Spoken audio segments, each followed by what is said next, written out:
Hello and welcome to the Celtic Down Under podcast. I'm your host, Jarrod, and joining me on this podcast is Conor Carr. How are you, Conor? I'm good. How are you, mate? Yeah, pretty good. So we're bringing back our Tim Talk podcast. So this is the first one that we're doing over this off season, leading into the next season. So thanks for jumping on for a chat, Conor. I appreciate that. Oh, no, it's my pleasure. Okay, so what we're going to do is we'll just get straight into our usual spiel at the start of the podcast. So if you're watching the podcast or listening to the podcast and you haven't already done so, please subscribe to the Celtic Down Under podcast. We appreciate all your support. If you're on Facebook, Twitter, Instagram, and you haven't given us a like on there, you can find us on there at Celtic Down on Twitter and Instagram. Facebook, we've got a group and a page, Celtic Down Under, so you can like us on there as well. But now that's all to the side. Conor, first question. How did you become a Celtic fan? Well, I'd say it's probably the same answer as a lot of people, as in you're born into it. So my dad, my granddad, all that, grew up supporting Celtic, so it's kind of like you're automatically a Celtic supporter. I don't get this modern thing now that some people are saying is like, oh, I'll let my kid choose what team they want to support. Like, nah, that doesn't fly with me. But yeah, so I'd always watched Celtic. I'd always had a passive interest in it. I'd never gotten properly obsessed until about 6-7 years ago, and it kind of came in turn with find out that my dad had cancer. So it was kind of like a way to feel like I could get closer to my dad. So that's when I'd proper got bitten by the bug, is if you want to put it like that, as in I became absolutely obsessed with transfers, who's coming in, who's going out, who's the potential targets, who'll be playing next week, who'll be in the week after, how's their form, I better go and watch this team at this certain time to see how they play against Celtic, that kind of thing. So that's kind of just how it worked out. Yeah, it makes sense. It's always good to have that thing you can just, have a chat with the old man about and, you know, bond over. So that's great to hear. As you said, a lot of us are the same way, like we're born into it. So we don't really have much of a choice, but it's always great when you are born into it, but then you suddenly is like, nah, I want to get into this further. This is it's been my family's team for years. This is my team now. Let's go. Let's get around the boys and see what's what. So it's good to hear. Yeah. So your next question for you is, what is your take on the club structure at present? Now, this is just in general. So that could be first team squad, like recruitment, that could be coaching, that could be, do we need a director of football? There's a whole bunch of different variables on club structure. So I'd love to hear what you think of that. And I'd also love to hear about what you think of the job Ange has done in the 12 months today that he's been the manager. I know it's Big Ange's anniversary, so I think we should all be a bit, grateful today. I'm seeing a lot of even just this morning, I'm seeing a lot of videos on Twitter and stuff of people reposting his first day he came in, and this is when he came in, and think of how far we've come in the 12 months since. But yeah, it's been absolutely incredible, I think. So the structure of the club, I think there's positive signs we're going in the right direction. However, I'm not 100% convinced that this board is going to all of a sudden do a 180 and become this amazing group of guys who's got the club's best interests at heart. I think that if people are viewing it as that, it's a little bit naive, just because the manager has been backed pretty well in the past 12 months, and they kind of had to. People give kudos to the board because the back dance, they didn't have a choice. We had an absolute honking season last year, and we essentially had to rebuild an entire first team because we had that many big players going out. So it was either that or nothing, and if we had had another season like the season beforehand, then I have no idea what would have been happening this season. I think there would have been full scale riots inside the stadium because it just wouldn't be good enough. But I think the one area where would say we're most being let down is probably on the youth side. Now we've got, for the first time, we've had like a B team, like a B team being in the league, like the Colt team. playing in the Lowland League, and they're gaining that experience. Like they're not playing against like kids and stuff. They're playing against full grown adults. You know, they're getting that physicality. They're getting that experience playing against, you know, proper footballers. So the lack of like, I'd say, youth coming through, especially considering now players like Carroll and Belly's fully out of contract. We have no idea what's happening there. I think he's away. Ben Dokes just went to Liverpool. You know, the young goalkeeper Toby Oyemi is apparently getting great write-ups, but he's not had a sniff of first-team football this season, and there's been plenty of opportunities. You know, say we've been like 4 or 5 nil cruising up last 20 minutes, just get him on. But you know, I think that's an area where we do need to try and invest, and maybe because it's been confirmed that we're having another season, the B team's having another season in like the Lowland League, that could open some doors, but I'm not 100% convinced, because if you think about it, when's the last time that we've genuinely had a proper Celtic youth product come through the academy and make some proper impact? Callum McGregor, Anthony Ralston after this season, which I want to talk about Anthony Ralston later, especially after that Scotland game, because you know, after he was announcing that team, and fans of a certain club were kind of giving it big licks about, oh, Ralston's played, we're going to be 1-0 down already. You know, after he kind of scored that goal and had man of the match, you know, there was kind of like that Homer Simpson meme where they retreated back into the bushes and never said another word. So, but yeah, Yep. the structure of the club's pretty. Can I It's just hard jump to. in a couple of things you brought up there Yeah, quickly? yeah, So you've spoken about who was the last guy to make the breakthrough. It's either going to be Stephen Welsh mm-hmm, or Mikey Johnson, and they're not even full first team regulars. So if you yeah, go back before that, then yeah, you're at Colin McGregor. That's pretty much where you're at with that.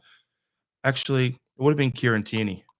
He would have been yeah, the last, who we all kind of forget about because he's gone. He's been gone a few seasons, but he would have been the last one to full on break through from the academy.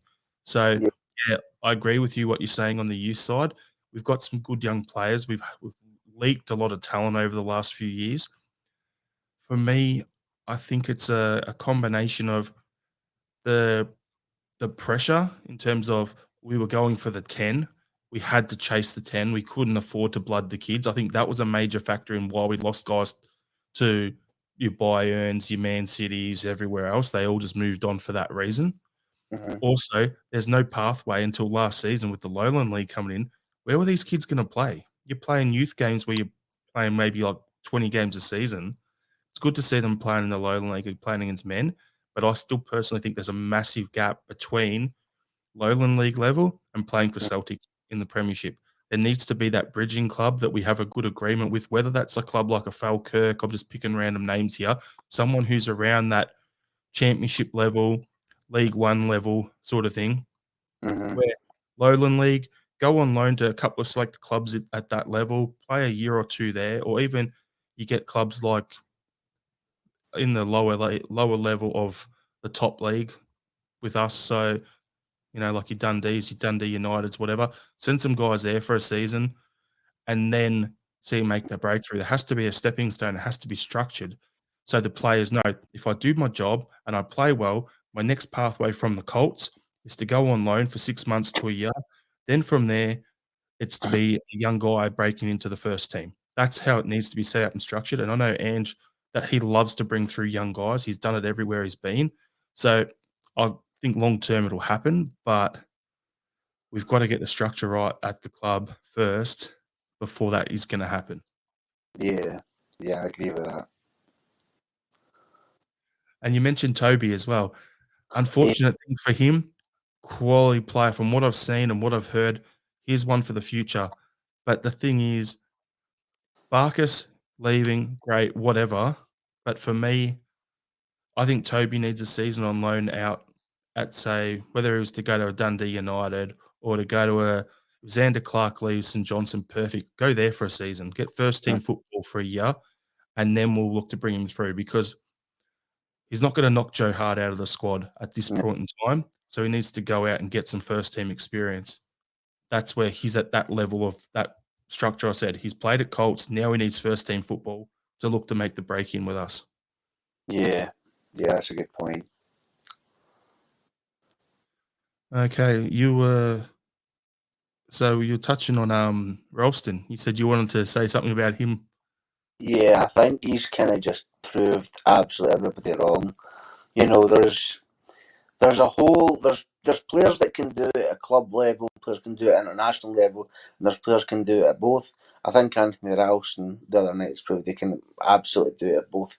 I genuinely think that performance that he put in was so good that he is possibly challenging for starting right back for Scotland, because while I like Patterson as like a Scotland player. Like, that's the thing with me, is like, if you pull on a Scotland shirt, you're a Scotland player. I don't care if you play for Rangers, if you play for like Everton, Hibs, Hearts, whoever. As soon as you pull on that shirt, you're a Scotland player. I don't care. You could score an absolute belter and win us like the World Cup. No, it'll never happen.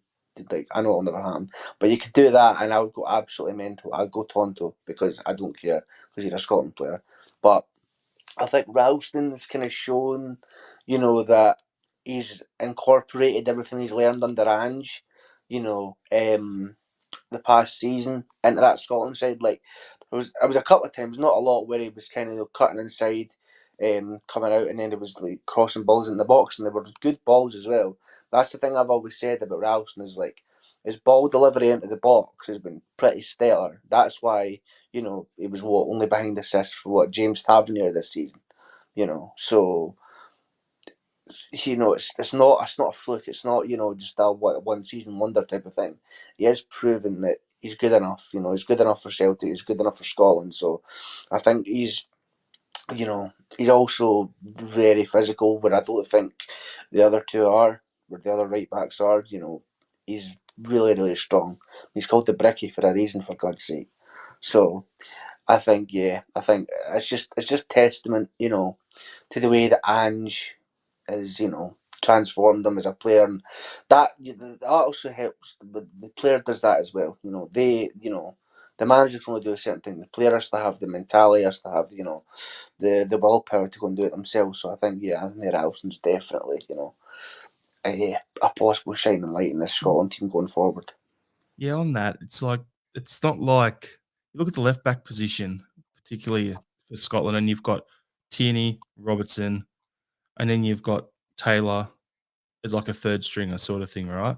So Hmm. there's a lot of talent. You look at your right back position, there's not a lot there. You've got, as No. you said, you've got Patterson, you've got O'Donnell, and you've got the Bricky, Ralston. So Yeah. you look at the difference between the two positions, and it's like probably strongest position in the whole overall Scotland squad up against one of the weaker positions. But for me, I think Ralston, if he keeps doing what he's doing, he can make that position his own, because O'Donnell's what, early 30s, 30, Yeah. 31, something like that. Patterson is a real young kid coming up. What's he, like 19 or something like that, 19, 20. He's one for the future. But in the current here and now, that position for the next 4 years is there to be won. And that's something that Ralston can lock down and say, that's mine. Come try and win the jersey off me. Hmm. And good luck doing it. Yeah. Definitely made a good case for himself so far. Yeah. But let's not blow too much wind up his ass here. It's only one game in the national team. So it's good Yeah. to see him in there though. So my next question for you is, off the back of what we've discussed so far, how do you think our recruitment has been at the club over the last 12 to 18 months? I'll put it that I'll sum it up in one thing. It was New Year's Eve, and we got like a notification to on my phone, and it was just Celtic, and they put up this little clip, and it was just like the Japanese style like music and like background, and I'm like, what's this? And I know, but like the players, but like the transfer window isn't even open yet, and I think 15 minutes later, boom, right, Yosuke Deguchi, Daisen Maeda, and Ryo Hatate are joining Celtic, all on like long term deals.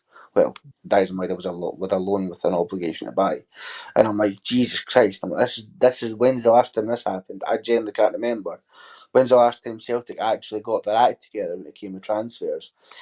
You know, and done it even before the window was even opened. That's just doesn't happen with Celtic. Usually we're waiting to the last minute of the deadline day window to close before we can sign someone. No, um, but I think it's been really good. I think it could have been better in some areas, but you know I think maybe being a little bit greedy, but I think it's definitely been good. We've strengthened the positions we've needed to strengthen. Some of them may have been like surprises, like Joe Hart, because Joe Hart's been amazing and I love him to bits, but he's not Ange's signing. He's not a typical Ange signing, really, because Ange wants a keeper that can play with his feet, and that's how Joe Hart ended up having to leave Man City and didn't get on with Tottenham and things like that. Because Pep said that he can't play with the ball at his feet, but I think he's Last learned. time last time Celtic signed a goalkeeper because they were good with their feet, it was Doris de Vries. So at Yeah, the end of the at the end of the day, I think Joe Hart's a bit of an upgrade on that. And yeah, as you said, he wasn't on the Ange's signing. yeah, If Ange didn't give the okay, he wouldn't be at the club. It's that much yeah. is pretty obvious. He's not Ange is not the sort that he would have gone out and said, "Yeah, I want Joe Hart." But at the same time, with the amount of people moving on, there's a leadership void in the club. hmm That's what you're going to get from Joe Hart, and Ange signed off on it, and it's worked well. So I'm happy with that. But back to what you were saying. Yeah, I mean, at the end of the day, as long as he keep the ball out the back of the net, you know what I mean? At the end of the day, that's the goalkeeper's main job, and Joe Hart can do that. They're the best of them. So he's much better than Polo Mintahan's Vasilis Barkas. So I'm pretty happy with that. So What'd you call him? Polo Mintahan. So I don't know if you get them in Australia, but there's these little mints you get in Yeah. the UK, and they're called polos, Oh, the and they little have white ones? they have holes in the middle of them. So that's essentially what his hands are like. We'll call them Barker's cabbage hands. Oh, yeah. Yeah, no good. So for me, I'm like, yeah, I think that's a bit of an upgrade. But yeah, overall, I think the issue with the recruitment in general was this time 12 months ago, we had such a rebuilding job. And any Celtic fan, well, except for the ones over here, I suppose, telling you that they expected to win the league last season under Ange would be flat out lying. hmm Either that or they've been drinking too much of their bong water or something like that because, they're just out of it. But no, this I think we hung on to some players for too long in hmm the 10-0 season. But since that, we've had a nice little regeneration of the squad, and I think things are charting nicely there. Yeah, it's looking a lot better. I think still some ways to go, but I think also I was speaking to my dad before the start of the season because I was very when Postecoglou got announced. I was a bit like I wasn't like annoyed. I know some people were like, "Oh, who the fuck's this? Like, what's going on? Who's this guy? I never heard of him in my life." I was more on the fence. I was like, "Let's just see where it goes." And as soon as like he got announced, my dad's like, "We're not winning the league this year." I was like, "No, wait." I was like, "Just wait." I was like, "Just let's just see where it goes." Then obviously the first few games were kind of up and down, and then the rest is history. But Mhm. yeah, it's kind of Oh, it's funny though from us over here seeing, with how it went at the start and in the first 7 games or whatever, and then, oh, he's 1 or 2 games away from the sack, all this sort of stuff, and you're just like, "Give him time." I know we don't normally have time in Glasgow. Liam on our podcast, he's just come out and said, "If we're within 6 points at the break, we'll win the league." And sure enough, it was bang on exactly what happened. So and Liam's the guy from our pod, he's based in Japan. I'm over here, been watching Ange since '96, so yeah, it's good to see him go over there and do the job. yeah. What's the Australian media like when it comes to like football and like skepticism? Because obviously here in Scotland, as soon as one bad result goes your way, it's like, oh, he's on a sugary peg, he's gonna get the sack, and oh, the pressure's mounting. I actually thought Ant was on a hide into nothing, and he was basically being thrown what they call in Australian sport a hospital pass. In that, the way he was being set up with no players not been coming in, and after the Michelin results, I thought at that point I'm like, if he's not getting the players he wants, and the rebuild isn't happening, then we're going to have issues here. But the media, it's been so different. Like we normally, you get AFL gets the main papers, rugby league, cricket in summer, horse racing come that time of the year. football slash soccer over here is probably fourth or fifth. Mm, And so you get a little bit of a write up on the English Premier League, and then you get maybe one or two little paragraphs on what's happened in Scotland. And that's yeah. even with Tom Rogic banging in the goals. And now you've got Ange. It's suddenly there's 3 or 4 main things that were like, "Oh, yeah, we've got to talk about Celtic," and we're getting heaps of coverage. You're getting post-game articles from 3 or 4 websites. It's in the newspaper. It's just great to see. So the coverage has been good, and yeah, they're always gonna be, like, pro Ange, the majority of them, because it's a glass ceiling for Australian sport in particular, and Australian football. We've proven Mhm, our players can do the job in Europe over the years in the English Premier League, in Germany, in Italy, Spain, whatever, going to World Cups, but we've never been an exporter of football managers. Ange is mhm, the first one to leave Australia, and win a bunch of leagues here, go overseas, won another league in Japan, and then go to Scotland and wins a league there and a cup there. He's the only mm, one who's actually had success. We've had, like, Tony Popovich has gone overseas. He's won the equivalent of the Champions League, the Asian Champions League. He won that with Western Sydney, but he went over to Turkey and Greece or something like that and didn't last long. We had Kevin Muscat go over and manage in Greece. No, in Greece, in, Belgium. Didn't last long. He's now taken over for Ange over in Japan. But mhm. we've had guys go, but no one's actually had that breakthrough. And Ange has done that, and it's just like such a rallying point for the general football public in Australia. It's been unbelievable to see. I think Yeah, Celtic has grown a massive supporter base over here on top of what we already had over the last 12 months. yeah. So back to the squad, right? Mhm. Talking about recruitment. So my question to you is, what players at the club do you think will be moving on in the next 6 to 12 months? So I've got the team list up here for Mm, you. So I'll go through by position, mhm. and I'll just say the player's name, and you go yeah or no. Okay, no problem. Scott Bain, No. Barkas, well, he's already off. Yeah. Ross Doohan, Yes. Joe Hart, No. Ryan Mullen, No. Toby Oluwayemi. No. I think he'll go on loan. All right. I think he'll probably stay for another season with the B team. Defence, Bolingoli, Yes. Carter Vickers. No. Why would they put Hatate as a defender? Oh, it's a brilliant website anyway. Hatate, even though he's a midfielder. No. Julian, Yes. Juranovic, No. Ralston, No. Scales. I could see him going on loan. Yeah, I think he'll go on loan to Aberdeen. That's what the talk is, and it seems like a good fit. Then play Mhm. some games as an actual centre back, which is what I think is his best position. Mhm. Starfelt, No. Taylor, No. and Welsh. No. The only reason I say no to Welsh, I'd love him to go get a full season on loan as well. The only reason I'm saying no to Welsh is because, well, more than likely Julian's going to be going, Mhm. and Julian spent 3 years in Scotland. Doesn't really help him, but it changes the list he's on for the Champions League. If he Mhm. leaves, then Welsh, we need to keep him to keep our, homegrown sort of levels up. Yeah. Midfielders, well, Bitton's already gone. Luca Yeah. Connell's already gone. I thought Mhm. Joey Dawson's a striker. He'll be in the Colts. Ja Mm, I'll say no. James Forrest. Is it midfielder? Was it Yeah, midfield?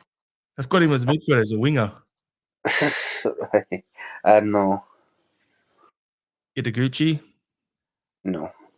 McCarthy.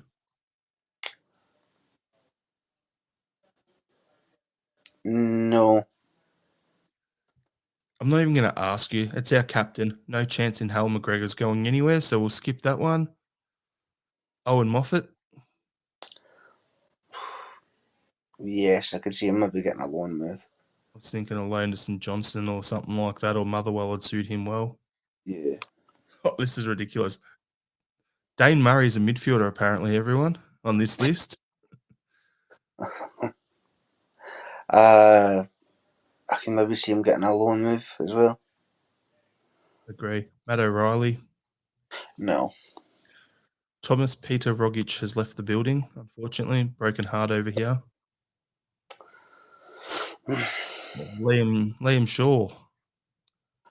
Well, he's had a loan at Motherwell, and I don't know how well it went. So I'll say yes, and maybe loan him out somewhere else again. Sorrow Yes, he's away. and Turnbull. No. Now for the fun part. Strikers / forwards. Abada. No. A Yeti. Yes. Do you want to drive him to the airport or do I have to fly over to do that? I'll take him on a horse and carriage, honestly. I'll do whatever it takes to get him out of this club. Put the straps on him because he's been a donkey, make him run it, take the cart. Do some donkey years on him, get him to run. Yeah. Could do with the running, to be fair. Looking a bit heavy, although I can't say much. Karamoko, he's already off by the looks of it. Kyogo. No. Georges Giacomakis. No. Mikey Johnson. It's a tough one, isn't it? Because I change on him all the time. For me, sometimes I think a loan deal like the Christie sort of thing that he had where 18-month loan would suit him and be good just to get a run of games into him. But at other times, I'm like, if Jota doesn't come in, then who do we have at left midfield as a left winger? So that's where the balancing act is for me. I think the Jota deal's done. I don't think we really have much to worry about that, even though it's like taking an eternity. Because all signs are good. People have been meeting him outside, and apparently he's even, giving a wee sly thumbs up towards it. So. But honestly, This is just. I always thought Mickey Johnson would flourish and be a really great player, but it's kind of not happened, and that's no real fault of his own. He's had bad injuries and stuff like that, but I'm going to say yes, he's going to move on, and I think I could see him moving on permanently just for the good of his career. Like he could do a job at like a Hibs or an Aberdeen. I was just I think the ship sailed for him at Celtic. I was just about to say I could see him being the replacement for Martin Boyle at Hibs. Yeah, But because I don't want Mikey to become a Boyle didn't they? Their season just took an absolute nosedive as soon as he left. Yeah, I look at Mikey and go, he's on the edge right now. He's on the precipice of is he going to become just in 2 years' time, where, what's he doing? No one knows what's going on. Mm-hmm. Or is he going to actually make something of his career? And I think if he stays at Celtic in the current role that he's doing, and with his injuries and the stop-start of it, his career is going to fall apart. If he makes a move, whether it's on loan or permanently, he could go down the path of Lewis Morgan. Look at what he's doing over in the US, right? That's the Yeah. sort of level I see for Mikey at the moment. Maybe Mikey's a bit more skillful than him, but I just don't see it happening at this point in time for him at Celtic. Although there is, you know how the players do the little interviews here, who's the best at this, who's the best at that, who's the fastest, blah blah Oh, blah. they bring him up all the time. A lot of the players have said like who's the best player that's on the ball, like who can you never get the ball off. A lot of them say Mikey Johnson. And you're like, that's surprising. But it shows that like I'd say he's pretty highly thought of within the squad, so hopefully he can get something that benefits him and the club as well. Hopefully, it's just a loan. Then he can go to Hibs on loan for 12 months. There you go. There's a solution with a couple of our things. Jota, you've said he's going to sign, so we don't have to worry about that. Johnny Kenny, Loan. Dazen Maeda, he's going nowhere because we've just signed him permanently. And the last one for you is Adam Montgomery. I completely forgot Monty was about, to be honest with you. Yeah. I'm just listing a lot of these names, and I'm like having to rack my brain. I'm like, oh yeah, I remember these guys from like the start of the season when we were getting hammered, 6-2 off West Ham. But I'd say loan. Yeah.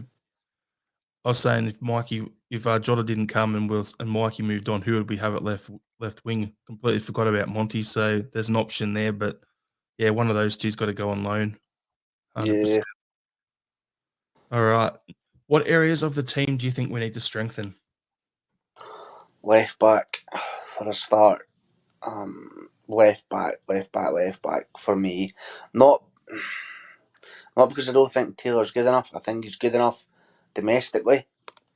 I think he's proven he's good enough domestically. Like he can cut it in this league. He was arguably one of the best left backs in the country.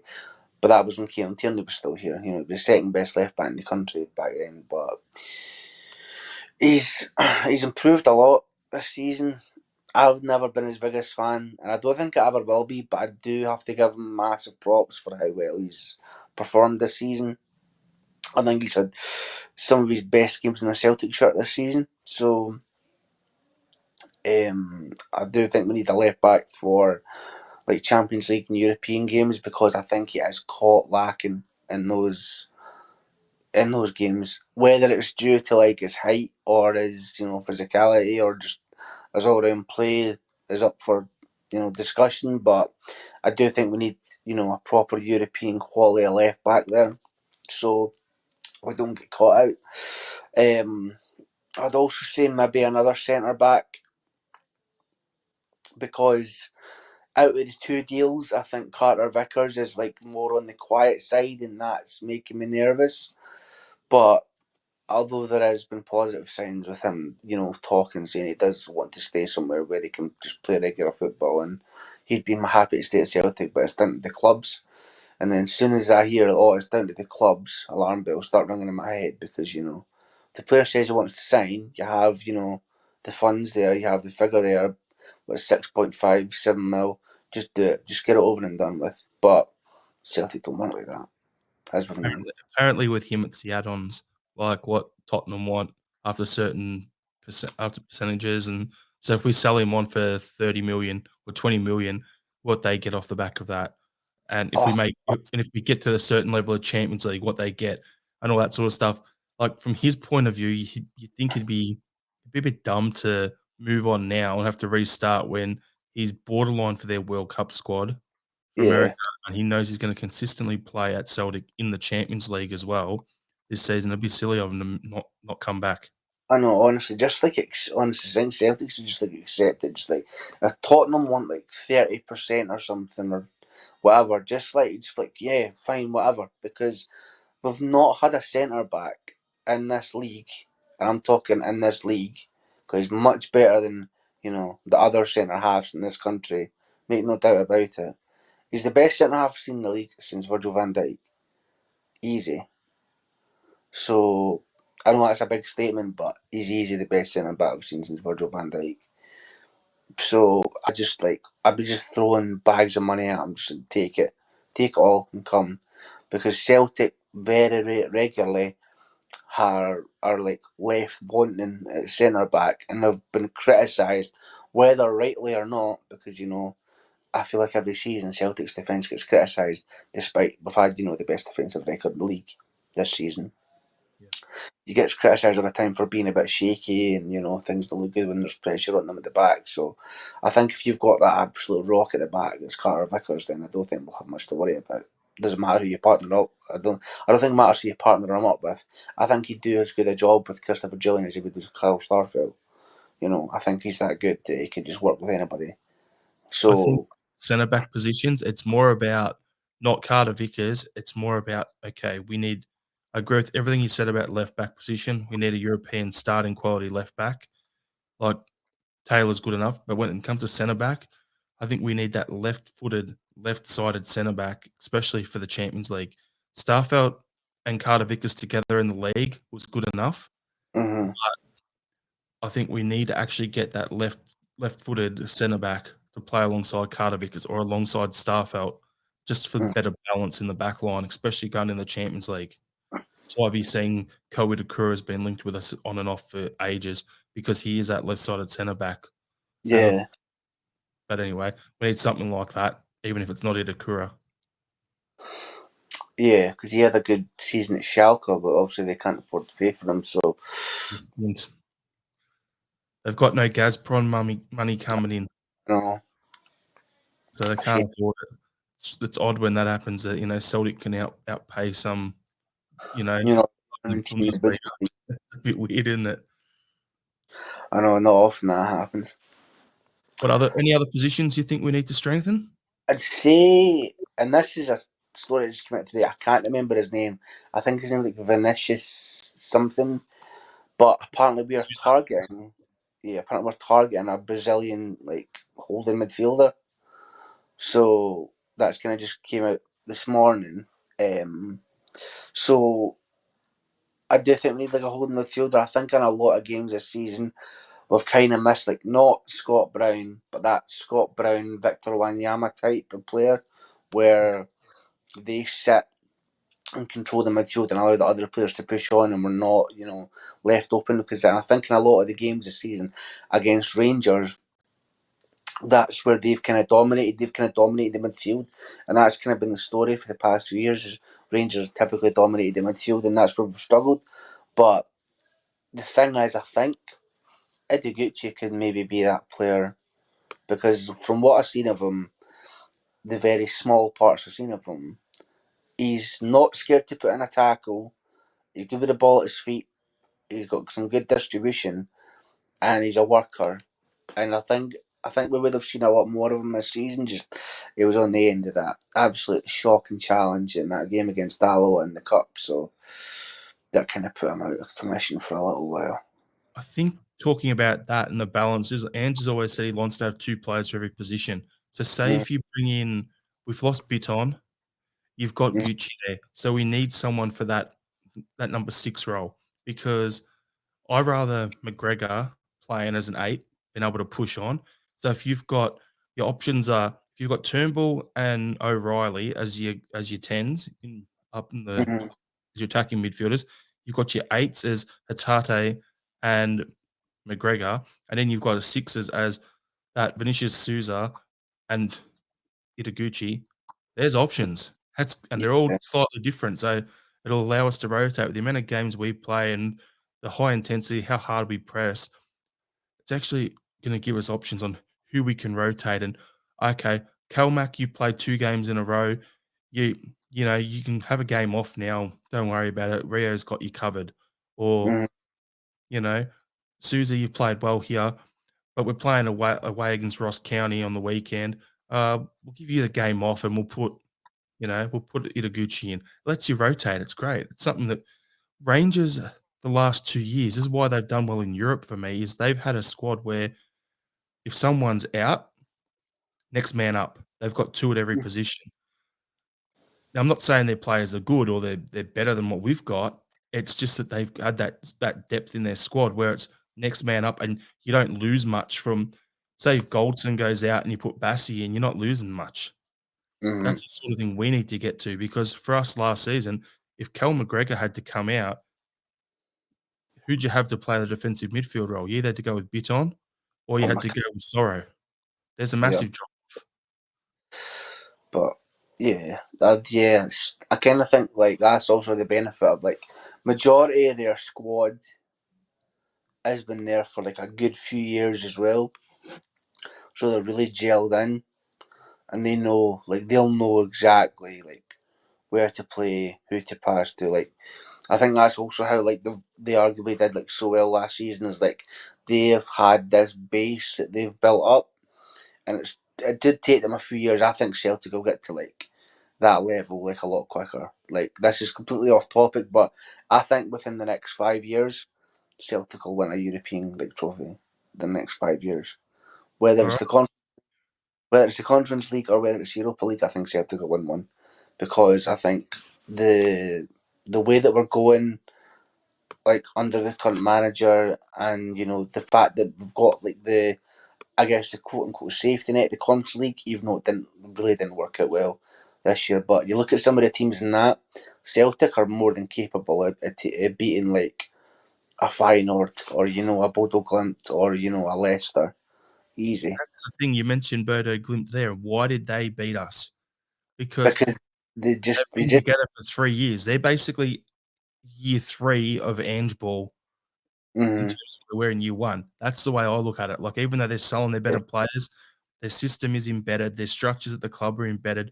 Everyone mm, knows that if I get the ball in this area, I'm gonna have passes here, here, here, pressure releases over that side of me. If I've got this is when I've got to go and press. This is when I've got to hold back. They just know it because it's a structure. It's ingrained in the club. Give it another 2 seasons, and that's maybe the end of yeah. this season, that's where we'll be at. I've got a funny feeling that if their third goal never went in the first tie, I think we could have came back and maybe equalised, and I think it would have been a completely different story.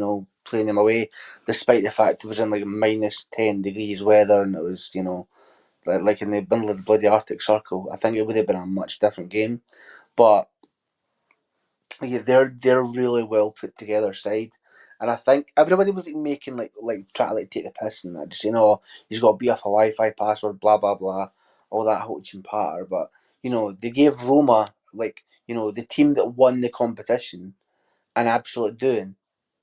They absolutely pasted them because Yeah, they're a well put together side and they've got decent players. Just because that's the thing with the guys coming from the J League this season. Just because you never heard of them doesn't mean they're not good players. That can do a good job against, good opposition. Look at Kyogo. Kyogo's came in and he's an absolute sensation. And he's only played technically half season because he was injured. Daisen Maida's like the reincarnation of the Roadrunner. It's like Rio Hatai, despite the fact he's dipped in, dipped out, absolutely grabbed Rangers by the balls in the 2nd of January and absolutely humped them and just strutted out the park like it was the maestro. So it's yeah. just these players who you've maybe not heard of, who maybe coming from these leagues that may not be seen as the most fashionable, can get the job done. And I think Ange's got a good eye for that as well because he's alluded to that before. That's one thing we're starting to see as well over here. Like, there's been a batch of young Australian guys signed with Scottish clubs in the last couple of weeks. Like, you've got Hearts have signed Kai Rouse. I think that's his name said. Plays for the Socceroos. He's one of our best up and coming centre backs. So they've signed him.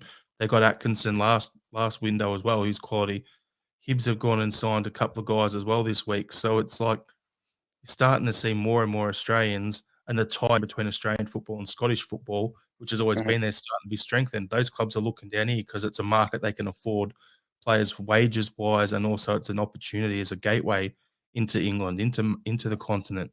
So Hmm. it's happening on that regard. It's the same with us. Like, Ange has so much knowledge of the Japanese market, the Korean market, all through everywhere because of the 4 years he was with the Socceroos, that all throughout Asia, he's going to be able to pluck players here, there, and everywhere. And his links at City Group as well. He's going to find good players. He's done it already. So yeah, it's going to be interesting to see where we're at in 12 months' time. But Yeah, I think we'll leave the squad talk there because I reckon you and me could just keep talking about this for another 2 hours easy. probably. But we'll get to the fun stuff to round up towards the end of it. So the last, we've got 4 questions for you. These are my favourite ones to ask. So, Connor, who would your all-time favourite Celtic player be, other than Henrik Larsson? Okay, and why? Right. The this is a that's such a difficult question because your automatic answer is always Henrik Larsson. That's why But I put that one in there, I other know, than Henrik, because it's so obvious. I know. For me, it's Paul McStay. I'll just say my answer to buy you some thinking time. Yeah. I'm gonna go with this is probably maybe a little bit outside the box, but I'm gonna go with Arthur Boric. Nice. Holy Bec- goalie. What a yeah, legend. what a goalie. I think he just and it wasn't even because he was an absolute class goalie. There's so many times where he pulled out these massive European performances, saving penalties, and penalty shootouts and things like that, and absolutely gathering it on the very last ball hair of the line and that, and just absolutely bossing it. But he was just an absolute fucking maniac, and I just loved him for it. Like That's what I love.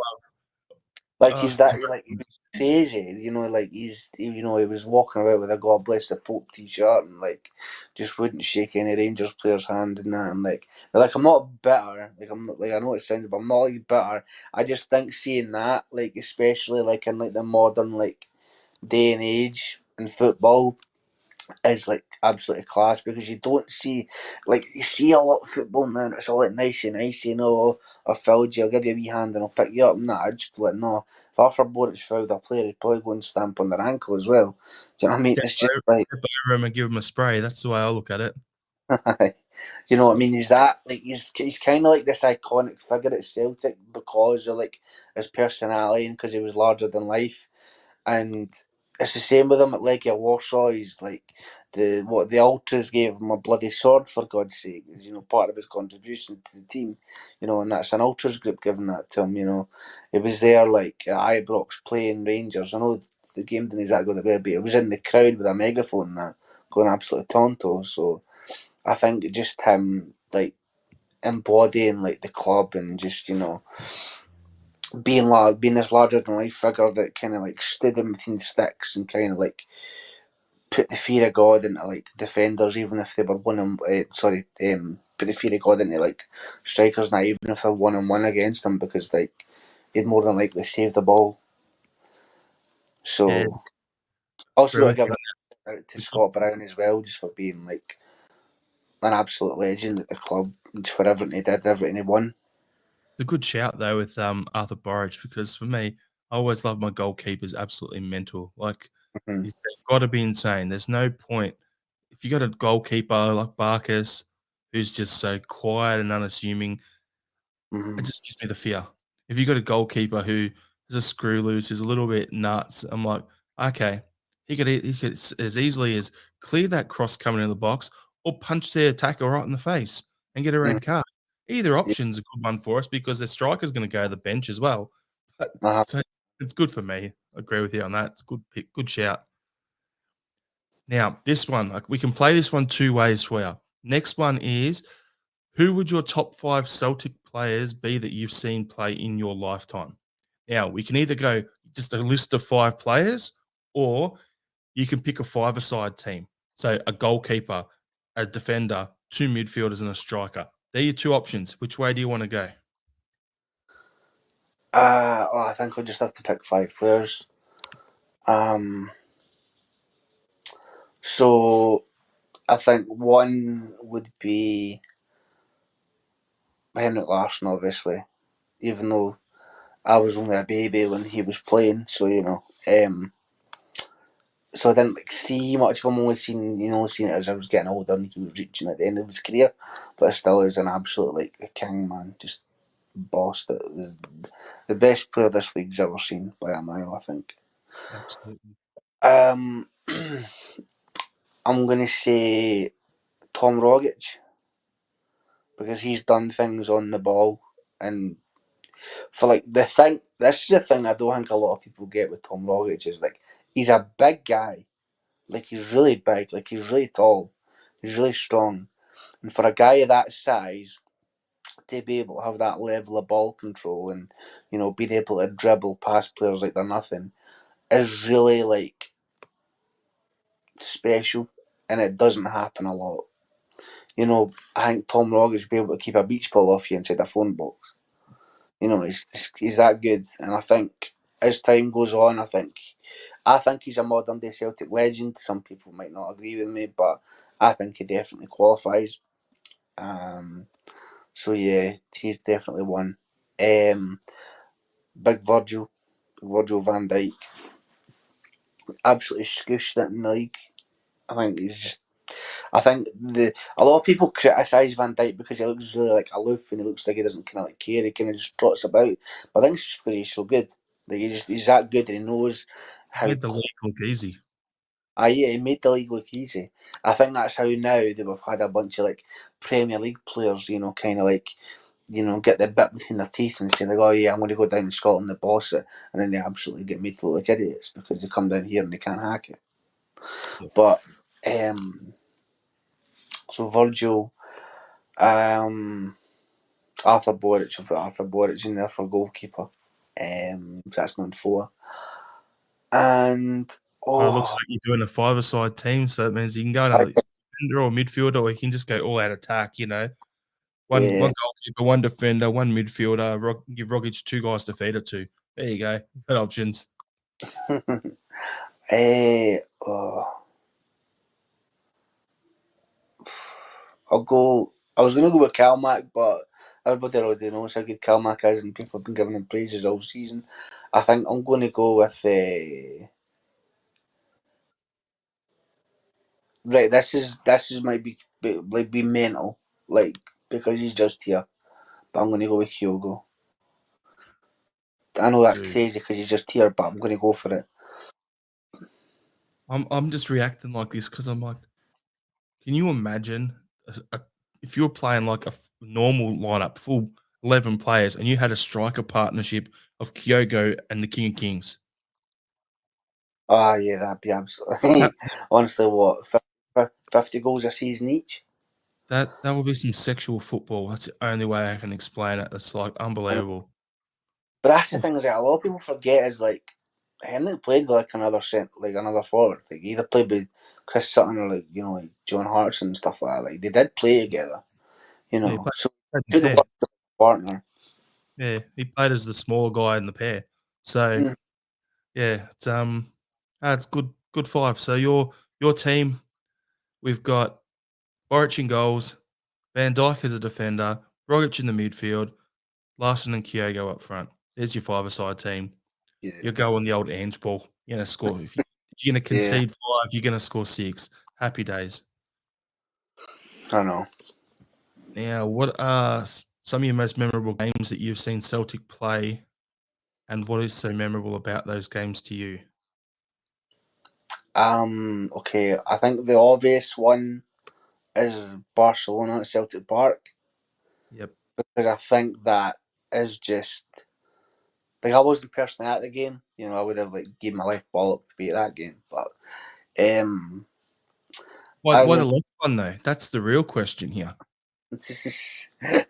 um, I just it was we were under the cosh so much in that game, and you see all of these pictures going around. Like they made up like stats. They were like minus 20% like possession, and like they had like 105 shots on target and stuff like that. And we had like And minus 72,000 corners. Let's see. yeah, like which like when you think about it, when you watch the game, wouldn't be far off. But I think like we just like had like the will to win, and that's the thing under like Lenny, especially at that point, was like that was when like Lenny's always been a bit mental, but that was when like he kind of had like the screw loose, and he kind of just had it in the players like go out and think they could beat no matter who it was they played. And the thing I'll always remember about it more than so the actual game was like the commentary as soon as Tony Watt scored, and I think it was what Ian Crocker was going. This is the stuff of legends because it was, and that game will be remembered like an all time as one of the great Champions League results, and no one can tell me otherwise. And I also remember like speaking to my dad about it after it, and he said like he turned around to me as soon as the full whistle went, and he went, "Do you realise like what's just happened?" He goes, "You'll never see that ever again because It's one of Celtic." those, what were you doing moments. Where were Yeah. you? Where did you watch the game from moments? For me, I was on my couch. I remember exactly where I was on my couch getting ready for work. And with what was happening, I messaged my boss saying, I'm going to be in late. Oh, I just won't have a lunch break today. Stayed to watch the game because I couldn't leave the TV. hmm Like with Celtic beat arguably the best footballing side the world's ever seen in Yep. that Barcelona side, and and that's like something to like be proud of like forever because it's like as much as that Champions League um didn't go too well that season, it still gave us one of the most iconic games I think you'll see in football. Yeah, 100%. Have to agree with you on that. Got any other games you want to bring up, or you just happy to leave it at Yeah, that one? I'll go for like two more, and like I'll play to the crowd. We'll make the next two against Rangers. I think the 5-1 game where we just absolutely pasted them. That was a game where like Mikael Lustig scored and he ran his top off and like got like a yellow card. I think just that was like that. This was at a point in time where like I never ever feared playing Rangers because I knew we just absolutely blitz them every game. Every game we played them, I'm like, I don't care we're playing Rangers, we'll fucking beat them anyway because they're absolutely gash. And I think they've improved a lot, but I don't think they're as good as what people make them out to be, despite the fact that it's the European final. I'm not gonna give them like the credit of this like absolute world class side because like the fact is like they could go beat Borussia Dortmund, but then they'll go get beat off first count the next game week. Barcelona don't go and beat Real Madrid and then get beat like off like Granada the week later when they were at their peak. So, No but comparison. Yeah. yeah, so and also I'll go with a recent one, the 3-0 game, and I think because that one was at night time. Oh, it was And special. we've not had a game like that in a long time, like a nighttime derby. And I think that was some of the best football I think I've ever seen Celtic play in my lifetime. They talk And about Champions League nights at Celtic Park. There's something mhm, about paradise under lights of a night, and then you combine the derby and the result and how it all worked. You put it all together, like that whole situation, and it's just some sort of some sort of game. It's one I'll remember for a long time. I know it was almost like a game of FIFA at some points where you had one player who'd played the game for absolutely like for like years, and you had someone who'd like had just picked up the console that day because we absolutely just pasted them, and it was this crazy, crazy result that like no, I don't think people were confident going into it to an extent, but I don't think anyone expected that, especially when the new guys, like especially Atai, just turned up. They just kind of was like, right, okay, this is a game I'm going to absolutely announce myself, because you even had like people who react to like the Premier League team should do those like live streams and that like that Diddy Mark Goldbridge. I don't like him, but he was like reacting to it and watching it was like praising Celtic and saying, was even saying before he goes, oh, that Tati gets a good write up, we'll have a look at him, and even he was going, this guy's absolutely class. But yeah, just everything from like the tifo at the start. I mean, like I had that saved on my profile for like months because I think that's going to be iconic as well. That'll be one of the iconic tifos that we'll have. They will send them back to hell, boys. That one that was good. From the result, just absolutely bossing them in every area of the pitch. Like from the defense right up to attack. Like they never got like a chance on the ball. They got one um, a chance, and it was that Ryan Jack shot. And the funny thing is when you go back and watch the highlights on like Sky and stuff, as you know, a lot of it's like I think it was Ian Crocker, or was it Andy Walker? No, I think it's Andy I mean, Walker. and right, so the commentator was like just it was all Celtic, and then that one shot comes off Ryan Jack, and that's the one and only time in the entire commentary we hear Ali McCoy's pipe up. Just that one shot of Ryan Jack. Oh, how I think great is this? And he gets all excited. I'm like, dude, look at the scoreboard. I know. It's just the thing is, actually, I like Alan McCoy. I think he's like a sound guy. I think he's quite funny. I really like him on like the Scotland commentary as well. I think he brings like a lot. He's really fair and balanced. And I don't think he's like a bad guy at all. He's not like certain other ex their players who are just absolutely just seethe and like being bitter and being absolutely horrible. But I think he's actually a decent guy, to be honest. I'll take your word for it. Okay, last question for you, Connor. Who would be the one player other than Messi and Ronaldo that you Mhm. have seen play in your lifetime and you wish that Celtic would sign them? Just look at it. No budget issues. Doesn't matter how much they'd cost. Doesn't matter what their wages would be.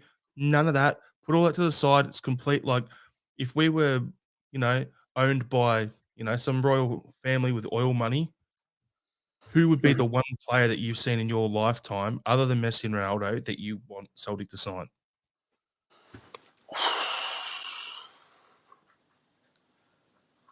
um, I'm going to go with Kaka. Nice. I think just the things he could do on the ball and like the shots he could take, just how he absolutely bossed the midfield about the place, like was sublime. And I don't think you'll see a player like Kaka in again a very very long time. I I'll think throw he. every time I ask this question, I always come up with a different player that I'll throw at you for your opinion on them. But because you said Kaka, and I'm straight away, first thing that pops into my head, him feeding the ball to AC Milan, Andrei Shevchenko. I'll take him. Oh Bam. yeah. Mm. Have that combo. We'll bring him in. I'll take my player, you take your player. Bang, done. Happy days. Suddenly, the 90s and early 2000s won't be such a weird time for Celtic before Yeah, Mark O'Neill got there. I know.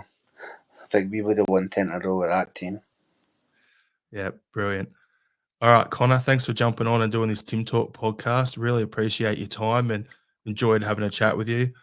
Now, if anyone watching, listening wants to give Connor a follow on Twitter, it is at Conor Carr 2. Get on there, give him a follow. Good bloke, knows his stuff. So, yeah, thanks again. Hail, hail, and hit that subscribe button, everyone.